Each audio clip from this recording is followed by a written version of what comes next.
Bonjour, Jean-Michel Huette, associé chez Bearing Point, en charge de l'Afrique. L'Afrique connaît une révolution autour du numérique et ces dernières années, on perçoit une vraie accélération. Accélération d'une part parce que certaines technologies sont des vrais success stories en Afrique. Je pense à la blockchain qui a de véritables usages dans le secteur public, dans le secteur banquier, dans les smart contracts, plus qu'en Europe ou aux États-Unis.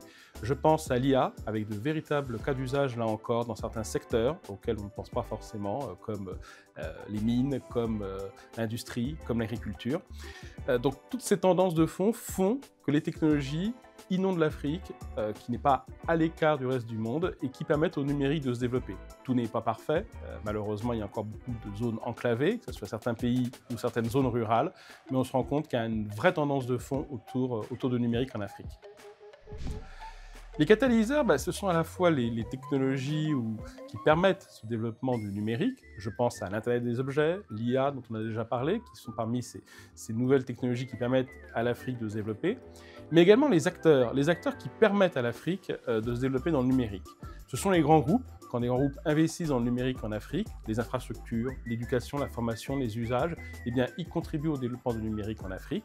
Ce sont également les startups. Il n'y a jamais eu autant de startups en Afrique autour du numérique, dans plein de domaines différents. Ces startups sont là aussi pour aider le développement du numérique. Et puis, n'oublions pas les acteurs publics. La transformation des gouvernements, le fameux e-gouv, l'investissement des bailleurs de fonds internationaux, tels l'AFD, la Banque européenne d'investissement, la Banque mondiale, contribuent à ce succès du numérique en Afrique. Les impacts clés sont dans les secteurs qui sont impactés par le numérique.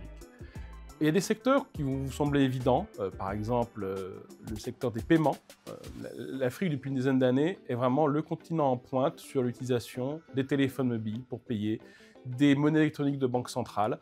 On se rend compte qu'il y a une vraie appétence de développer le numérique pour les moyens de paiement, parce que ça supplée à l'absence de grands acteurs tels que les banques, les notaires et autres. Et notamment, dans ce domaine-là, le numérique est très en pointe. Mais il y a aussi d'autres secteurs où le numérique a de véritables impacts. L'agriculture en est un. On ne s'en rend pas compte, mais l'agriculture est encore le premier employeur en termes de secteur de l'Afrique. Le numérique peut apporter des vraies solutions aux agriculteurs pour développer leur productivité et améliorer leur vie. Et puis par ailleurs, il y a deux autres secteurs plus publics où le numérique a un vrai enjeu en Afrique, c'est la santé.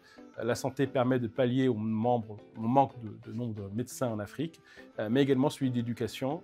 Il faut former 1,2 milliard de jeunes dans les 20 prochaines années. Le numérique sera un des moyens d'y arriver.